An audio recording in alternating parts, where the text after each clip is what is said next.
Hi good evening everyone. Rajasthan question bank पर आपका हार्दिक स्वागत है। आज की जो हमारी क्लास है पॉलिटी से रिलेटेड है। आज हम जो पढ़ने वाले हैं वो संविधान की विशेषता। ऑलरेडी इसकी एक वीडियो अपलोड कर दिया गया है, अगर आप में से नहीं देखा है तो आप जाके देख सकते हैं। आइए स्टार्ट करते हैं आज का जो फर्स्ट क्वेश्चन। देखिए फर्स्ट क्वेश्चन क्या था कि निम्नलिखित में से कौन सी भारतीय संविधान की एक मुख्य विशेषता नहीं है। भारतीय संविधान की एक मुख्य विशेषता कौन सी नहीं है। ऑप्शन फर्स्ट, सबसे लंबा और लिखित संविधान, दोहरी नागरिकता, एकीकृत और स्वतंत्र न्यायपालिका और सार्वभौमिक वयस्क मताधिकार। इनमें से कौन सा भारतीय संविधान की मुख्य विशेषता नहीं है? तो ऑप्शन नंबर इसके अंदर आपका कौन सा करेक्ट हो जाएगा? सेकंड करेक्ट हो जाएगा। दोहरी नागरिकता हमारे यहाँ पे नहीं है। ऐसा थोड़ी है कि आपको राजस्थान की नागरिकता अलग चाहिए, भारत की नागरिकता अलग चाहिए। हमारे यहाँ पे जो नागरिकता है वो नागरिकता क्या है? हमारे यहाँ पे एक ही नागरिकता है, सिंगल सिटीजनशिप है। और ये सिंगल सिटीजनशिप कहाँ से लिया गया है? दोहरी नागरिकता हमने कहाँ से ली है? सॉरी, आपके सिंगल सिटीजनशिप, एकल नागरिकता हमने कहाँ से ली है? तो ये जो एकल नागरिकता है हमने कौन से देश से ली है? तो वो ली है हमने कहाँ से? यूके, मतलब ब्रिटेन बोल दो, आप इंग्लैंड बोल दो। ठीक है, तो ये इसकी विशेषता नहीं है। अच्छा, दोहरी नागरिकता कहाँ पर होती है? तो दोहरी नागरिकता जैसे एग्जाम्पल के तौर पे आपका यूएस है, अमेरिका के अंदर है ना। देखिएगा नेक्स्ट, देखिएगा। भारतीय संविधान के प्रावधान और स्रोत के युग्म में सुमेलित नहीं है। कौन सा इसमें क्या नहीं है? सुमेलित नहीं है। तो विधि द्वारा स्थापित प्रक्रिया जापान के द्वारा, बिल्कुल सही है। समवर्ती सूची कनाडा, आपातकालीन प्रावधान जर्मनी और मौलिक अधिकार यूएस है। तो इनमें से कौन सा सही नहीं है? तो इनमें से सेकंड नंबर का ऑप्शन सही नहीं है, क्योंकि जो हमारी समवर्ती सूची है, कौन सी सूची? समवर्ती सूची। और समवर्ती सूची को ही इंग्लिश में बोला जाता है कॉन्करेंट लिस्ट। ठीक है, तो ये कहां से नहीं कहां से ली गई है? तो इसमें से कनाडा से नहीं ली गई, ये कहां से ली गई है? आपके ऑस्ट्रेलिया से ली गई है। कहां से? ऑस्ट्रेलिया से। ये चीज समझ में आ जाएगी।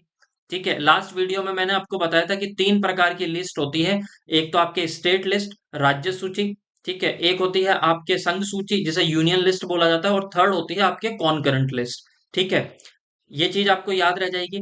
ऑस्ट्रेलिया से, अच्छा ऑस्ट्रेलिया से समवर्ती सूची ली गई है, तो ऑस्ट्रेलिया से और क्या लिया गया है? तो देखो, ऑस्ट्रेलिया से क्या लिया गया है? प्रस्तावना का प्रारूप। क्या? प्रस्तावना का प्रारूप। प्रस्तावना का प्रारूप देखो कैसे आप याद करोगे। तो ऑस्ट्रेलिया की टीम बहुत क्रिकेट के अंदर क्या है? बहुत ज्यादा घातक है, और उनकी बॉलिंग ऐसी है कि अगर जहां पे अगर आपके लग गई तो पूरे आपका शरीर का क्या बिगाड़ देती है? रूप बिगाड़ देती है। तो वहां से हमने क्या लिया है? प्रस्तावना का प्रारूप। ये चीज याद रखिएगा। संसद के दोनों सदन संसद के दोनों सदन एक जगह बैठकर संयुक्त में जो इनकी संयुक्त बैठक होती है, वो भी प्रारूप हमने कहां से लिया है? ऑस्ट्रेलिया से लिया है। ये चीज याद रह जाएगी आपको। ठीक है, नेक्स्ट देखिएगा आप। सुमेलित करना है आपको। आरएस 2015 के अंदर आपसे पूछा गया था मौलिक अधिकार। देखो मौलिक अधिकार हमने कहां से लिया है? तो ये चीज याद रखिएगा, मौलिक अधिकार हमने लिया है अमेरिका से। मौलिक अधिकार हमने कहां से लिया है? अमेरिका से। देखो कंफ्यूज मत होना, एक तो हमारा है मौलिक अधिकार और एक है मौलिक कर्तव्य। यहां पे लिख देता हूं मैं, मौलिक कर्तव्य। ये चीज का जरूर याद रखिएगा। जो ये मौलिक कर्तव्य हमने लिया है ना, जिसे आप फंडामेंटल ड्यूटीज कहते हो, वो हमने फंडामेंटल ड्यूटीज कहां से लिया है? मौलिक कर्तव्य हमने लिया है यूएसएसआर से। कहां से लिया है? मौलिक कर्तव्य आपका यूएसएसआर से लिया गया है। जबकि आपका मौलिक अधिकार कहां से लिया गया है? अमेरिका से। ये चीज याद रखिएगा। राज्य के नीति निर्देशक तत्व, राज्य के नीति निर्देशक तत्व हमने कहां से लिए हैं? तो वो लिए हैं हमने कहां से? आयरिश संविधान से। याद रह जाएगा आपको, आयरलैंड से। ठीक है, आयरिश संविधान को आयरलैंड, ठीक है, आयरलैंड बोल दीजिएगा, आयरलैंड। ये चीज याद रह जाएगी आपको। तो नीति निर्देशक तत्व है जिसे हम डीपीएसपी बोलते हैं, directive principle and state policy, वो हमने कहां से लिए हैं? आयरलैंड से। मंत्रिमंडल सरकार, मंत्रिमंडल सरकार ये हमने कहां से लिए हैं? ब्रिटिश संविधान से। अब एक बचा कि केंद्र और राज्य के बीच के संबंध, केंद्र और राज्य के बीच के संबंध, ये हमने कहां से लिया है? ये हमने लिया है कनाडा के संविधान से। इतनी चीज आप याद रखिएगा। मौलिक कर्तव्य, मौलिक अधिकार में कंफ्यूज मत होइएगा। अच्छा, ए का कौन सा ऑप्शन सही था? तो ए का 4 सही था। चारों के अंदर देखो ए दे रखा है। फिर बी का कौन सा सही था? 3। तो बी 3 में ही तो ये ऑप्शन और ये ऑप्शन तो आपके एलिमिनेट हो गया। सी मंत्रिमंडल सरकार हमने कहां से लिया है? ब्रिटिश संविधान से। तो सी का क्या हो जाएगा आपका? वन सही हो जाएगा। तो ऑप्शन नंबर आपका ए यहाँ पे क्या है, करेक्ट है। ये चीज आपको याद रह जाएगी। नेक्स्ट देखिएगा आप क्वेश्चन, भारतीय संविधान की कौन सी विशेषता अमेरिका के संविधान से ली गई है? अमेरिका के संविधान से कौन सी विशेषता ली गई है, पीटीआई 2022 के अंदर पूछा था। तो देखो, राष्ट्रपति पर महाभियोग, सुदृढ़ केंद्रीय व्यवस्था के साथ में संघवाद, उपराष्ट्रपति पद का और न्यायपालिका की स्वतंत्रता। अब एक चीज याद रखिएगा, जो उपराष्ट्रपति का पद है ना, वो भी आपने कहां से लिया है, अमेरिका से लिया है। न्यायपालिका की स्वतंत्रता भी हमने कहां से ली है, अमेरिका से ली है। राष्ट्रपति पर महाभियोग लगाया जा सकता है, ये भी हमने कहां से ली है, आपके अमेरिका से ली है। कौन सा नहीं लिया, तो ऑप्शन नंबर सेकंड जिसके अंदर है, ये जो संघवाद है, सर सुदृढ़ के केंद्रीय व्यवस्था के साथ में संघवाद, ये हमने लिया है कनाडा से। कहां से लिया है, कनाडा से। तो जिस जिस भी ऑप्शन में दो है वो सारे गलत हो जाएंगे। तो ये भी गलत था, ये भी गलत था, ठीक है। और अब ये तीनों हमने कहां से लिए हैं, ये अमेरिका से। एक चीज याद रखिएगा, न्यायपालिका की स्वतंत्रता, ये हमने कहां से लिया था, कि जो आपके न्यायपालिका है, जो आपके न्यायपालिका है, ये क्या है, न्यायपालिका की स्वतंत्रता, न्यायपालिका क्या है, आपके स्वतंत्र है, स्वतंत्र है। ये हमने कहां से लिया था, अमेरिका से। अब एक बात बताओ, जब आपके न्यायपालिका स्वतंत्र है, ठीक है, दूसरा आपका कौन सा था, कि न्यायपालिका के बारे में, कि जो आपके न्यायपालिका के जो न्यायाधीश हैं, इनको अपने पद से हटाया जा सकता है। न्यायपालिका के जो न्यायाधीश हैं, इनको अपने पद से हटाया जा सकता है। ये भी हमने कहां से लिया था, अमेरिका से। इसके अलावा आपके एक है PIL, पब्लिक इंटरेस्ट लिटिगेशन, जिसे हम जानते हैं जनहित याचिका के नाम से, जनहित याचिका। ठीक है, जनहित याचिका हमने कहां से लिया है, तो जनहित याचिका भी कहां से लिया है, अमेरिका से। अच्छा एक बात बताओ, जब आपकी न्यायपालिका स्वतंत्र है, जब न्यायपालिका स्वतंत्र है, तो वो क्या जुडिशियल रिव्यू कर सकती है, नहीं कर सकती, न्याय का अपने जो द्वारा जो दिया गया डिसीजन है, उसको वापस रीचेक कर सकती है, नहीं कर सकती? तो आप कहोगे, जब न्यायपालिका स्वतंत्र है, तो अपने डिसीजन को दिए गए उसी डिसीजन को वापस से क्या कर सकती है, रीचेक कर सकती है। तो जो आपका न्यायिक पुनरावलोकन की शक्ति है, वो भी कहां से दी गई है, आपके अमेरिका से। न्यायिक पुनरावलोकन, न्यायिक पुनरावलोकन, ये चीज याद रखिएगा। जुडिशियल रिव्यू हमने कहां से लिया है, ये भी आपके अमेरिका से लिया गया है, ये चीज याद रह जाएगा। इसके अलावा हमने फंडामेंटल राइट्स, FR लिख देता हूं मैं, फंडामेंटल राइट्स, मूलाधिकार भी हमने कहां से लिए हैं, अमेरिका से। ये चीज समझ में आई क्या?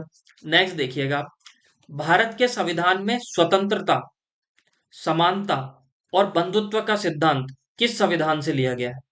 ब्रिटिश संविधान से, आयरलैंड के संविधान से, कनाडा के संविधान से, या फ्रांस के संविधान से? तो याद रखिएगा, स्वतंत्रता हो, समानता हो, बंधुत्व हो, ये हमने कहां से लिया था, ये लिया था हमने फ्रांस के संविधान से। याद रह जाएगा। अगर कंफ्यूज हो जाओ, तो अपन कहते हैं ना कि यार ये मेरे गले की फांस बन गई है, अब मुझे इससे क्या चाहिए, स्वतंत्रता। तो फ्रांस से, फ्रांस और स्वतंत्रता, ये चीज आप रिलेट कर सकते हो। तो ऑप्शन नंबर 4 आपका यहाँ पे क्या है, करेक्ट है। भारतीय संविधान की समवर्ती सूची, भारतीय संविधान की समवर्ती सूची की अवधारणा किस देश से ली गई है? ऑप्शन है आपके संयुक्त राज्य अमेरिका से, ऑस्ट्रेलिया से, कनाडा से और रूस से। किसकी समवर्ती सूचना की अवधारणा कहां से ली है? तो बताइए, समवर्ती सूचना की अवधारणा हमने कहां से ली है? तो वो ली है हमने कहां से, आपके ऑस्ट्रेलिया से। समवर्ती सूचना की अवधारणा हमने कहां से ली है, ऑस्ट्रेलिया से। ये याद रह जाएगा आपको, समवर्ती सूचना की अवधारणा हमने कहां से ली है, ऑस्ट्रेलिया से। ये याद रह जाएगा। तो ऑप्शन नंबर सेकंड आपका यहाँ पे करेक्ट है। नेक्स्ट देखिएगा, भारतीय संविधान का कौन सा भाग व्यापार और वाणिज्य से संबंधित है? भारतीय संविधान का कौन सा भाग व्यापार और वाणिज्य से संबंधित है? भाग 13, भाग 12, भाग 14, भाग 15। तो देखिएगा, अपन कहते हैं ना कि व्यापार में ना तो तेरा है ना मेरा है। व्यापार के अंदर ना तो तेरा है ना मेरा है। भाई, तू तेरे घर पे, मैं मेरे घर पे, बिजनेस बिजनेस की जगह है। तो व्यापार में ना तो तेरा है ना मेरा है, तो कौन से पार्ट से ली गई है, भाग 13 से। किससे ली गई है, भाग 13 से। ये चीज याद रह जाएगी आपको। नेक्स्ट देखिएगा, भारतीय संविधान में न्यायिक पुनरावलोकन मतलब आपने कोई डिसीजन लिया है, उस डिसीजन को वापस आप क्या कर सकते हो, उसका अवलोकन कर सकते हो, तो उसे ही हम बोलते हैं न्यायिक पुनरावलोकन, जुडिशियल रिव्यू। कोई आपने डिसीजन दिया उसे वापस रीचेक कर लिया। ये न्यायिक पुनरावलोकन हमने कहां से लिया है? तो देखिएगा, अमेरिकी संविधान से, यूके के संविधान से, आयरलैंड के संविधान से, या रूसी संविधान से। तो ऑप्शन नंबर कौन सा करेक्ट हो जाएगा? ऑप्शन नंबर आपका 1 यहाँ पे करेक्ट हो जाएगा। न्यायिक पुनरावलोकन हमने अमेरिका से लिया है। इसके अलावा आपके क्या, न्यायपालिका की स्वतंत्रता हमने अमेरिका से लिया है। आपके मूल अधिकार हमने अमेरिका से लिया है। उपराष्ट्रपति का पद हमने अमेरिका से लिया है। राष्ट्रपति पर महाभियोग चलाया जा सकता है, ये हमने अमेरिका से लिया है। ये याद रह जाएगा आपको। ठीक है। इसके अलावा, ठीक है, नेक्स्ट देखिएगा आप, भारतीय संविधान में विधि का शासन, किसका शासन? विधि का शासन होगा। ये हमने कहां से लिया? एक बात बताइए, विधि का जो शासन है ये आप कहां पे पढ़ते हो? तो याद रखिएगा, आप जब आर्टिकल 14 पढ़ते हो, कौन सा आर्टिकल? जब आप 14 पढ़ते हो तो 14 के अंदर आपको देखने को मिलता है, एक तो वर्ड मिलता है विधि का शासन। क्या? विधि का शासन। और एक देखने को मिलता है आपका विधि का समान संरक्षण। विधि का समान संरक्षण, विधि का समान संरक्षण, कि विधि क्या देगी? इक्वल प्रोटेक्शन देगी। तो विधि का जो समान संरक्षण है ये हमने कहां से लिया है? ये तो हमने लिया है अमेरिका से, यूएसए। और आपका विधि का शासन है, ये विधि का शासन हमने कहां से लिया है? तो विधि का शासन लिया है यूके बोल दो, इंग्लैंड बोल दो आप, क्या बोल दो आप, ब्रिटेन बोल दो। तो ये हमने कहां से लिया है? ऑप्शन नंबर सेकंड आपके यहाँ पे करेक्ट हो जाएगा। ठीक है। नेक्स्ट देखिएगा आप, किस देश के संविधान से मौलिक कर्तव्यों को लिया गया है? मौलिक कर्तव्यों को हमने कहां से लिया है? जर्मनी से, ऑप्शन यूएसए से, यूनाइटेड किंगडम से, और यूएसएसआर से। तो मैंने पहले ही बताया था कि जो आपके मौलिक कर्तव्य हैं, मौलिक कर्तव्य, अगर आपसे पूछ लिया जाए कि मौलिक कर्तव्य आर्टिकल कहां से कहां तक है, तो आर्टिकल 36 से 51 तक है। आर्टिकल 36 से 51 में आपको क्या दिए गए हैं? आपके मौलिक कर्तव्य दिए गए हैं। कौन से भाग के अंदर है? तो भाग 4 के अंदर है। कौन से भाग के अंदर है आपके मौलिक कर्तव्य? भाग 4 के अंदर बताए गए हैं। ये चीज आपको याद रह जाएगी।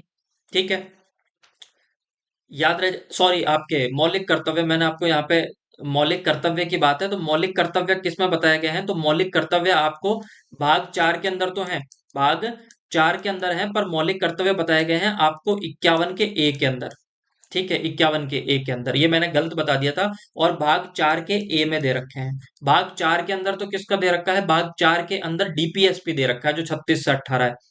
ठीक है, सॉरी, मैंने गलती से आपको बता दिया। तो ये आपके यूएसएसआर से लिए गए हैं। अच्छा, अगर आपसे ये पूछ लिया जाए कि आपके मौलिक अधिकार कहाँ से लिए गए हैं, कौन से मौलिक अधिकार, तो मौलिक अधिकार कहाँ से लिए गए थे? तो मौलिक अधिकार लिए गए थे आपके कहाँ से? अमेरिका से। मौलिक अधिकार कहाँ से लिए गए थे? आपके अमेरिका से। ये चीज आपको याद रह जाएगी। नेक्स्ट देखिएगा आप, भारत के संविधान में एक सशक्त केंद्र वाली संघात्मक सरकार है। ठीक है। क्या? सशक्त केंद्र वाली एक संघात्मक सरकार है, यह व्यवस्था कहां से ली गई है? आपके अमेरिका संविधान से, फ्रांस के संविधान से, कनाडा संविधान से, या आयरलैंड के संविधान से। तो याद रखिएगा, ये व्यवस्था हमने कहां से ली है? ये हमने ली है कनाडा से। कहां से ली है? कनाडा से। ये चीज आपको याद रह जाएगी। नेक्स्ट देखिएगा आप, भारतीय संविधान के संदर्भ में सही विकल्प का चुनिए, किन में से सही विकल्प कौन सा है? संसदीय प्रणाली संयुक्त राज्य अमेरिका से ली गई है। ठीक है, सही विकल्प चुनना है। संघीय व्यवस्था कनाडा से, मौलिक अधिकार इंग्लैंड से, या राज्य नीति निर्देशक तत्व आयरलैंड से, डीपीएसपी आयरलैंड से। इनमें से सही विकल्प आपको चुनना है। ठीक है, सही विकल्प चुनना है, तो कौन सा विकल्प इसमें आपका सही है? इसमें से कौन सा सही हो जाएगा? तो इसमें से ऑप्शन नंबर 4 आपका यहाँ पे क्या हो जाएगा? करेक्ट हो जाएगा। आपने डीपीएसपी कहाँ से लिए हैं? तो डीपीएसपी लिए हैं आपने कहाँ से? आयरलैंड से। ठीक है, याद रह जाएगा आपको। नेक्स्ट देखिएगा, भारत के संविधान के स्त्रोतों के संदर्भ में कौन सा युग्म सुमेलित नहीं है? कौन सा सुमेलित नहीं है? सेकंड ग्रेड 2019 के अंदर पूछा था।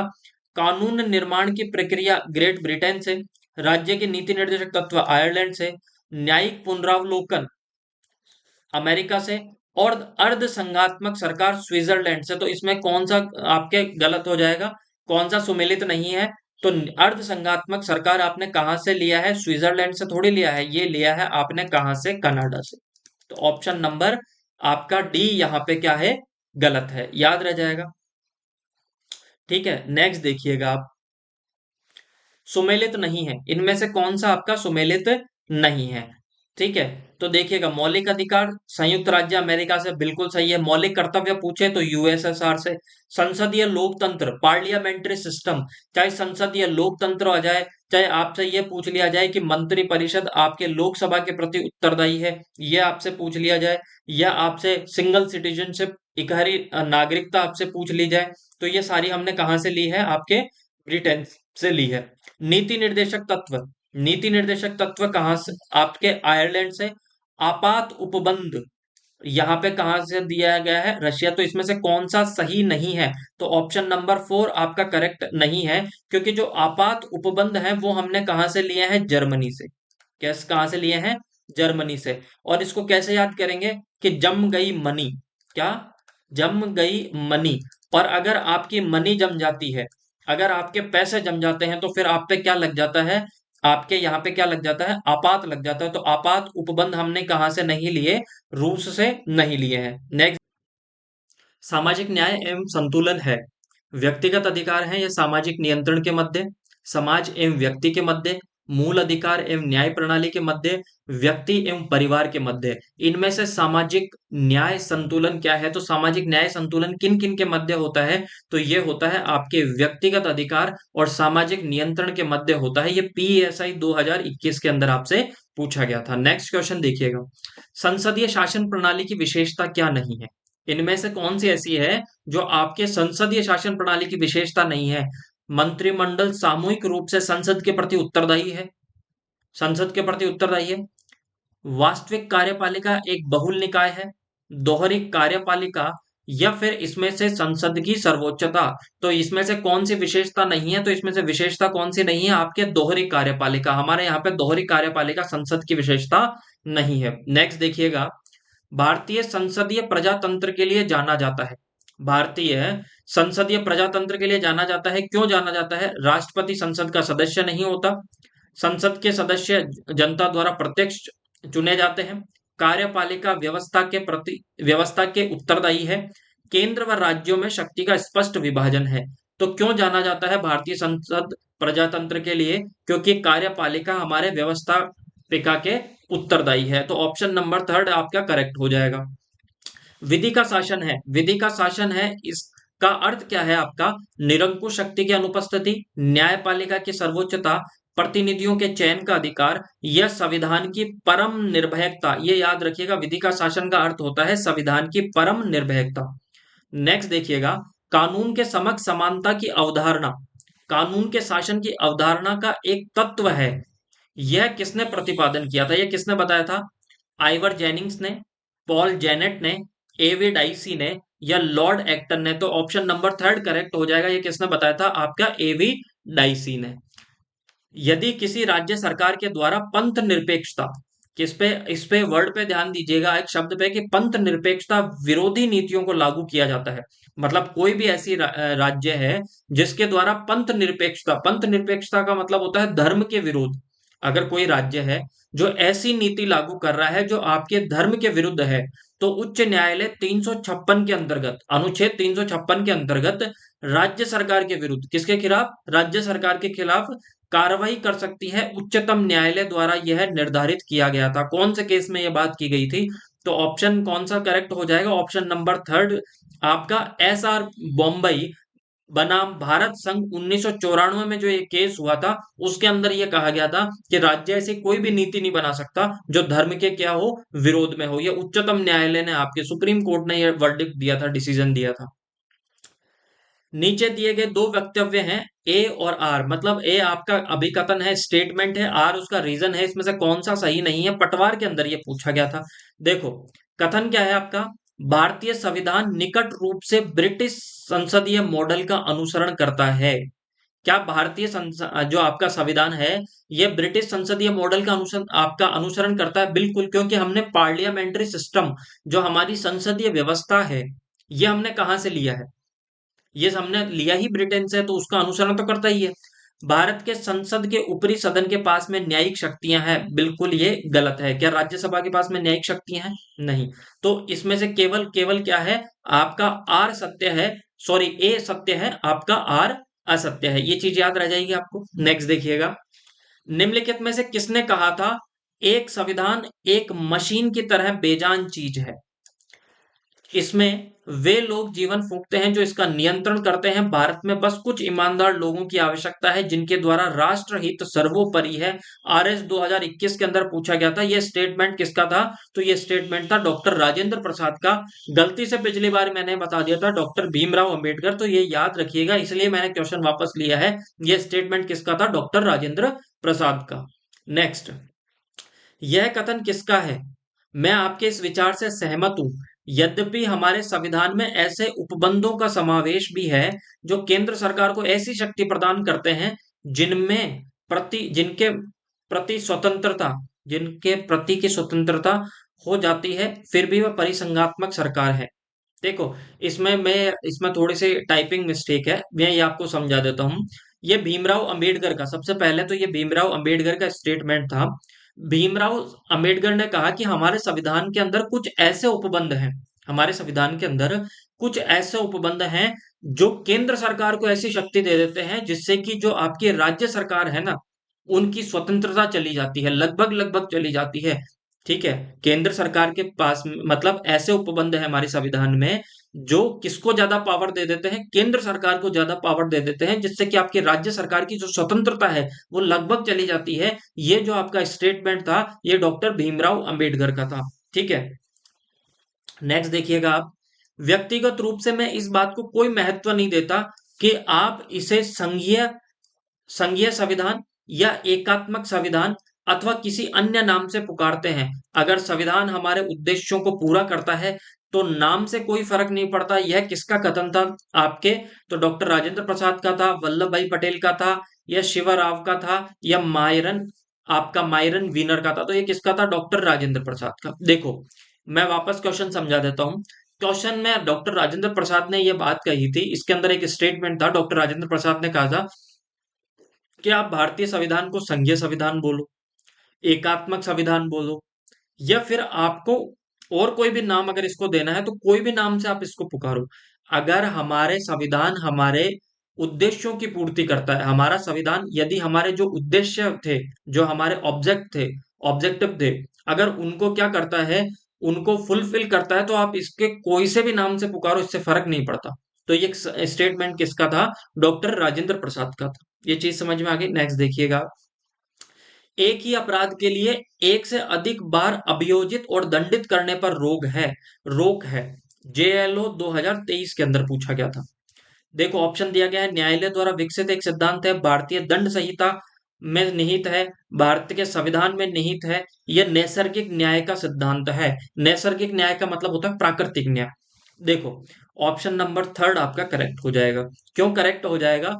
क्योंकि जब जब आप क्या पढ़ते हो, जब आप संविधान पढ़ोगे, संविधान के अंदर आप मूल अधिकार पढ़ोगे और मूल अधिकार में आप आर्टिकल 20 पढ़ोगे और 20 के भी सब सेक्शन में आप 2 पढ़ोगे। 20 के 2 के अंदर आप पढ़ते हो कि एक ही व्यक्ति को अगर गलती एक बार की है व्यक्ति ने तो उसे एक बार ही दंडित किया जा सकता है। ऐसा नहीं कि गलती एक बार की और उसे 2 बार दंड मिल रहा है, नहीं, एक गलती के लिए एक बार ही दंडित किया जा सकता है। परंतु परंतु उसका जो डिपार्टमेंट है उसे 2 बार सजा दे सकता है। जैसा जैसा मैंने क्या कहा, मैं आपको वापस समझा देता हूँ।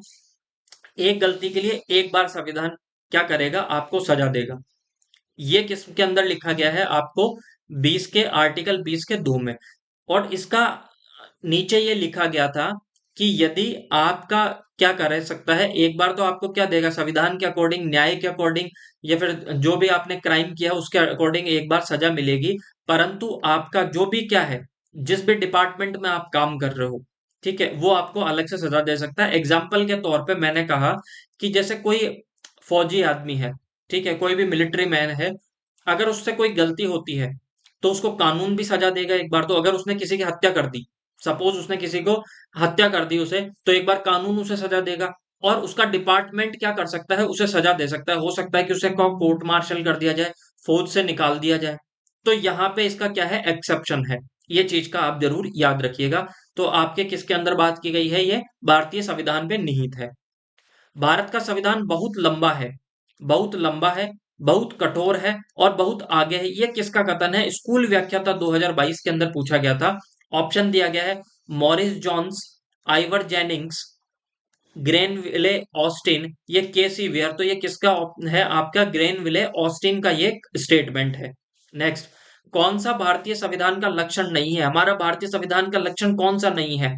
संघात्मक व्यवस्था, द्विसदनीय विधानमंडल, संवैधानिक परिषद और आपका न्यायिक पुनरावलोकन। तो ऑप्शन नंबर थर्ड आपका यहाँ पे क्या हो जाएगा? करेक्ट हो जाएगा, संवैधानिक परिषद हमारे संविधान का लक्षण नहीं है। नेक्स्ट देखिएगा, निम्न में से किस वाद में संघवाद को भारतीय संविधान का मूलभूत ढांचा घोषित किया गया है? तो ऑप्शन केशवानंद भारती बनाम केरल राज्य, एस आर बॉम्बई। तो ऑप्शन है, तो कौन सा ऑप्शन नंबर आपका यहाँ पे सेकंड करेक्ट हो जाएगा, एस आर बॉम्बई बनाम भारत संघ 1994 में क्या कहा गया था कि संघवाद है जो आपके संविधान का क्या है? मूल ढांचा है, बेसिक स्ट्रक्चर है। तो एक इसमें एस आर बॉम्बई में। नेक्स्ट देखिएगा, लोकतंत्र और संघवाद हमारे संविधान की अनिवार्य विशेषताएं हैं। मतलब लोकतंत्र भी और संघवाद भी हमारे संविधान की अनिवार्य विशेषता है। उनकी संरचना का मूल ढांचा, यह टिप्पणी बॉम्बई मामले में किसके द्वारा की गई थी? जेएलओ 2023 के अंदर पूछा गया था। न्यायमूर्ति एस आर पांडियन के द्वारा, न्यायमूर्ति पीबी सावंत के द्वारा, न्यायमूर्ति जेएस वर्मा के द्वारा, या न्यायमूर्ति ए एम अहमदी के द्वारा। तो ऑप्शन नंबर कौन सा करेक्ट हो जाएगा? ऑप्शन नंबर सेकंड करेक्ट हो जाएगा, न्यायमूर्ति पीबी सावंत ने यह डिसीजन दिया था। भारत के संविधान में अपनाई गई वेस्टमिनिस्टर प्रणाली का संबंध किससे है? तो ये किससे है? इसका संबंध है आपका संसदीय प्रणाली से। तो ऑप्शन नंबर सेकंड आपका यहाँ पे करेक्ट हो जाएगा। वर्किंग अ डेमोक्रेटिक कॉन्स्टिट्यूशन के लेखक कौन है? वर्किंग अ डेमोक्रेटिक कॉन्स्टिट्यूशन के लेखक कौन से हैं? ऑप्शन दिया गया है Morris Jones, Rajni Kothari, Robert Hardgrave, ये ग्रेनविले ऑस्टिन। तो ऑप्शन नंबर कौन सा करेक्ट हो जाएगा? आपके ग्रेनविले ऑस्टिन, यहाँ पे इनके द्वारा लिखी गई बुक है ये। Wrong elephant harnessing the India's unruly democracy पुस्तक के कौन लेखक हैं? संरक्षण अधिकारी 2019 के अंदर साइमन डेनियर, सुनील खिलनानी, अतुल कोहली या सुदीप्ता कविराज। तो जो रॉन्ग एलिफेंट है, ये बुक किसके द्वारा लिखी गई है? ये लिखी गई है साइमन डेनियर के द्वारा। किसका? साइमन डेनियर के द्वारा, याद रह जाएगा। नेक्स्ट देखिएगा, भारतीय संविधान के किस भाग में नागरिकता संबंधी प्रावधान है? नागरिकता संबंधी प्रावधान हमारे कौन से भाग के अंदर? भाग 2 के अंदर है, भाग 4 के अंदर है, भाग 5 के अंदर है, या भाग 3 के अंदर है? तो देखो, भाग 3 के अंदर तो किसकी बात की गई है? आपके शपथ की बात की गई है। किसकी? शपथ की बात की गई है। ठीक है, याद रह जाएगा आपको। सॉरी, भाग 3 के अंदर मैंने आप थोड़ा सा गलत बोल दिया। भाग 3 के अंदर किसकी बात की गई है? भाग 3 के अंदर की गई है आपके मौलिक अधिकार की। किसकी? मौलिक अधिकार की बात की गई है। अनुसूची से थोड़ा सा कंफ्यूजन हो गया था। भाग 3 के अंदर मौलिक अधिकार की बात की गई है। भाग 4 के अंदर किसकी बात की गई है? भाग 4 के अंदर बात की गई है DPSP, directive principle and state policy की। भाग 5 के अंदर संघ की बात की गई है, संघ सरकार। किसकी? संघ सरकार। अच्छा, संघ सरकार की बात की गई है, कहां से कहां तक है? इसमें आर्टिकल 52 से 151 आर्टिकल तक इसमें लिखा गया है। मौलिक अधिकार भाग 3 के अंदर आर्टिकल 12 से चालू होते हैं, कहां तक है? ये आपके 35 तक है। डीपीएसपी भाग 4 के अंदर बात की गई है, जो हमने कहां से लिए हैं? आयरलैंड से। ये कहां तक है? आपके आर्टिकल 36 से लेके 51 तक है। और भाग 2 के अंदर नागरिकता की बात की गई है, भाग 5 से लेके आपके आर्टिकल 11 के अंदर है। ये चीज याद रखिएगा। नेक्स्ट, भारतीय संविधान का कौन सा भाग राज्यों में शासन के बारे में है? राज्यों में शासन, भाग 5, भाग 4, भाग 3, भाग 6। तो भाग 6 के अंदर किसकी बात की गई है? आपके राज्यों में शासन, मतलब आपके राज्य सरकार की बात की गई है। इस तरीके से आप याद रखिएगा। अच्छा, भाग 6 के अंदर 6 ही अध्याय हैं, 6 ही अध्याय हैं, ये चीज याद रखिएगा। नेक्स्ट देखिएगा आप, कौन सा कथन गलत है? इनमें से कौन सा कथन गलत है? संविधान के भाग 6 में अनुच्छेद 152 से 237 है, बिल्कुल सही है, भाग 6 के अंदर है। भाग 6 मुख्य रूप से राज्य सरकार पर केंद्रित है, ये भी सही स्टेटमेंट है। भाग 6 मुख्य रूप से केंद्र शासित प्रदेश पर केंद्रित है, ये गलत है, क्योंकि वो तो राज्य सरकार पर केंद्रित है। और भाग 6 में 6 अध्याय हैं, बिल्कुल ये भी सही है। तो ऑप्शन नंबर कौन सा आपके, कौन सा इसमें से गलत है? कौन सा गलत है? तो ऑप्शन नंबर ये 3 आपका यहाँ पे गलत है। नेक्स्ट देखिएगा, भारतीय संविधान के कौन से भाग में संघ व राज्य में प्रशासनिक संबंध का वर्णित है? भाग 11 के अध्याय 2 में, भाग 19 के अध्याय 2 में, भाग 11 के अध्याय 2 में, या भाग 11 के अध्याय 1 में? देखो, जो भाग 11 है ना, भाग 11 कौन सा? संविधान का भाग 11 वो किसकी बात करता है? वो बात करता है आपके संघ व राज्य में, संघ व राज्य में विधायी व कौन सा? विधायी व प्रशासनिक संबंध, व प्रशासनिक संबंध किसकी बात करता है? विधायी व प्रशासनिक संबंध। अब देखो मेरी बात सुनिएगा आप, भाग 11 है, भाग 11 के अंदर दो अध्याय दे रखे हैं। एक तो अध्याय आपका कौन सा है? एक तो अध्याय 1 है और एक अध्याय कौन सा है? 2 है। अध्याय 1 के अंदर विधायी की बात की गई है, विधायी की बात की गई है। अगर आप मेरे से पूछोगे कहां से कहां तक, तो आर्टिकल 245 से 255 के बीच में है ये। किससे? 245 से 255। जबकि प्रशासनिक संबंध की बात कहां से की गई है? आपके प्रशासनिक संबंध की बात की गई है आपके किसके अंदर? अध्याय 2 के अंदर। तो भाग 11 तो सही है, भाग 11 और अध्याय 2 के अंदर किसकी बात की गई है? प्रशासनिक संबंध की बात की गई है। आर्टिकल 256 से लेकर 263 के बीच में है, ये एक बार देख लीजिएगा। आर्टिकल 256 से लेकर 263 में इसकी बात की गई है, याद रह जाएगा आपको। नेक्स्ट देखिएगा, भारतीय संविधान के किन अनुच्छेदों में भाग 5 का प्रावधान है? भाग 5 का प्रावधान, तो याद रखिएगा, जो आपका भाग 5 है जो संघ सरकार के बारे में है, इसके अध्याय कितने हैं? इसके अध्याय हैं 5। कितने अध्याय हैं? 5। जिसमें से पहला जो इसका अध्याय है, कौन सा?